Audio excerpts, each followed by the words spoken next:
Welcome back to the channel, guys. I know I've been away for a little bit, but I have a banger for you guys today. I looked up my top 3 topics that you guys are interested in. They are George Benson, arpeggios, and anytime I do something playing fast. So today's video, we are going to do the ultimate trifecta. We are going to do George Benson arpeggios that are fast. Stay tuned. We are going to get into all of that. First, let me set up my looper.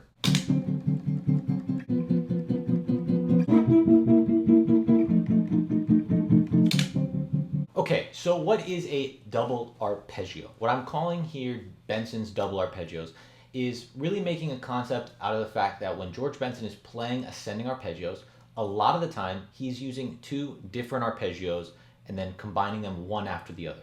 So it's not only 2 octaves, but it's 2 types of arpeggios, and that's why it's just double arpeggios. So we're gonna look at lines from his solo on Olio. This is really great because he uses a ton of these double arpeggios, and over the bridge section especially, we get to see some different approaches to dominant 7 chords. So let's take a look at the first one here. And this is coming from measure 49, where he's combining an A minor major 7 arpeggio and then a D7 arpeggio over this D7 chord. This is coming from A melodic minor to get that A minor major 7 arpeggio, and is basically implying a Lydian dominant sound for the D7 sharp 11 with that G sharp. So let me play the line for you and I'll discuss some technical details about how to play it. Let's use our backing track. 3, 4. All right. So this is not quite Benson fast. If you listen to that Olio recording, which I'll link below, it's ridiculously fast, but this is still fast, at least for my standards. He starts off with this little enclosure. Pretty standard jazz language to get into our first arpeggio, the A minor major 7. Now, a couple things here that I notate in the tab, which you can get by clicking the link below in the description. Standard way some people might play this is like with this A minor major 7 with this roll at the end. In general, this is not going to be the best way of playing it smoothly. So what we want to do is split up that last 2 notes so it's on the same string. So A, C, E, G sharps on that same string. And that sets us up for our next arpeggio, right here, to the D7. And the very common way of getting it from D7 to G7, we have the 3rd going to the 7th to G7, and then we do another enclosure, basically the same enclosure we did before, here, just to end it. So we started off with one idea, and it actually ends up being the end of the idea as well, targeting the 5th of G7, which is D. So the whole line, I'll play it slowly since the examples are going to be fast. We have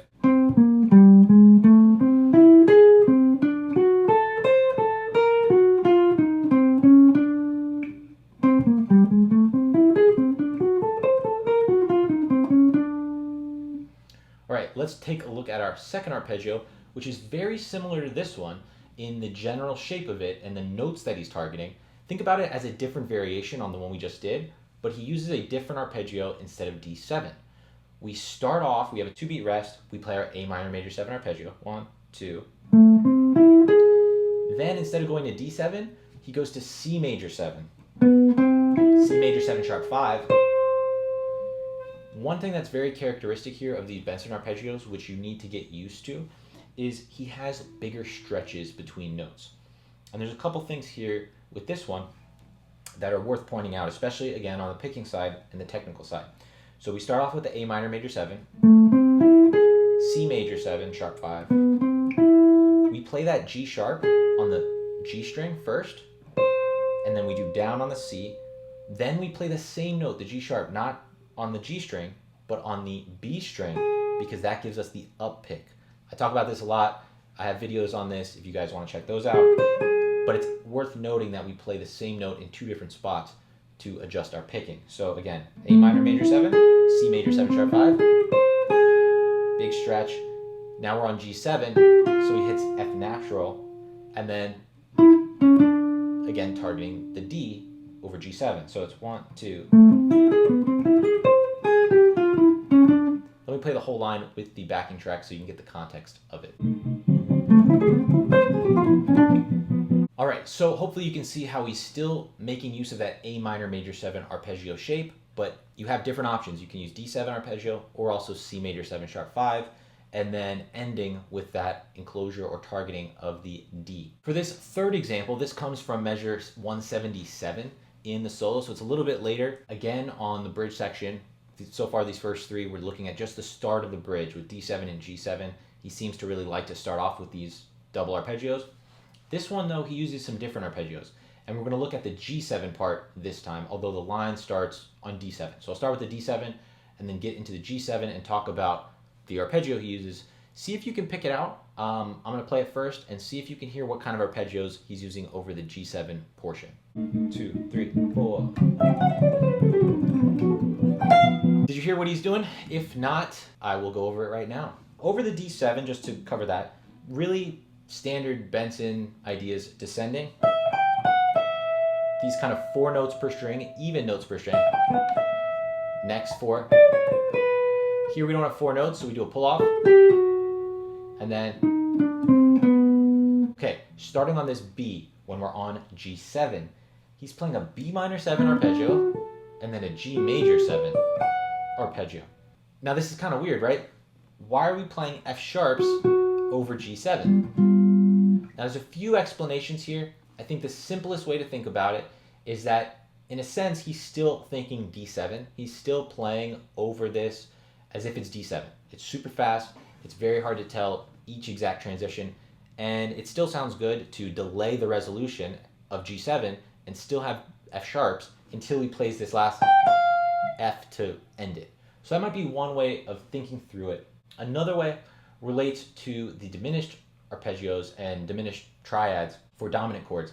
It's a little bit too much to get into here, but the general idea without the full explanation is that whenever you have a 2-5, so in this case D minor G7, we can play 2 5s minor thirds apart from that. So we could do F minor or B flat 7 instead. We could do A flat minor or D flat 7. That's the tritone substitution. Or we could do B minor 7 and E7. So he's kind of playing with that B minor 7 off of one of these 2 5s, a minor third apart. Again, I can get into that more. I talk about it in some of my diminished videos and another video all about 2 5s. Again, I prefer thinking about it just he's delaying the D7 resolution. After we get to that, it's very standard ideas you might see over G major 7, right? If we're playing over G major 7, normally we'd hit that F sharp. Because he wants to emphasize the G7, he goes up to G and then F natural. And that really emphasizes the fact that we're on G7, not G major, even though we just played a bunch of G major type ideas. All right, now for this fourth example, we're going to look not at the bridge, but we're going to go back and look at the A section. And here he's actually playing a triple arpeggio. Let me play the line. This is coming over the A section. I need to change my loop up, and this is really interesting, so you're going to want to stick around for this. At this point, if you guys have not subscribed, I don't know why. According to my YouTube analytics, 75% or more of you guys that are watching this are not subscribed, which means that if I had all of you guys subscribed, I'd be pretty close to 100,000 subscribers already. So please, if you're enjoying this, do me a favor, hit subscribe, do yourself a favor. You'll know when my videos come out. You can hit the notification bell if you'd like to get notified. Let's play this last example.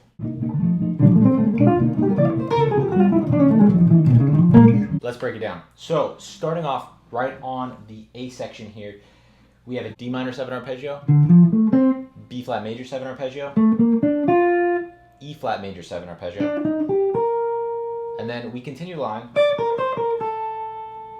Again, very common Benson, even notes per string, 4 notes in a row, 4 notes in a row, 2 notes just to break it up, and 4 notes in a row. And then a nice little bluesy slide in B flat.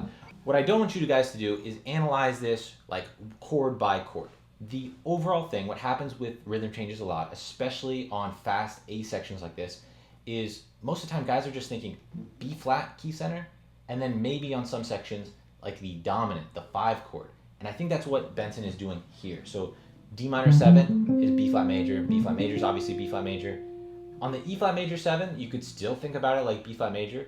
He is hitting the E flat major 7 arpeggio on C minor, so it works more closely. And And then on this whole next section, he's just thinking like F dominant. So if you think about downbeats, the notes we have on these downbeats are strong chord tones for F7, F altered. So third, root, sharp fifth, then very classic altered like A flat, dominant 7.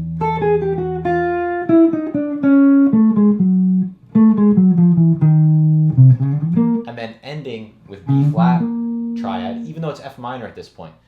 Again, he's thinking just broadly because it's so fast. B flat and then dominant, like a 1 and a 5 for tension and back to 1.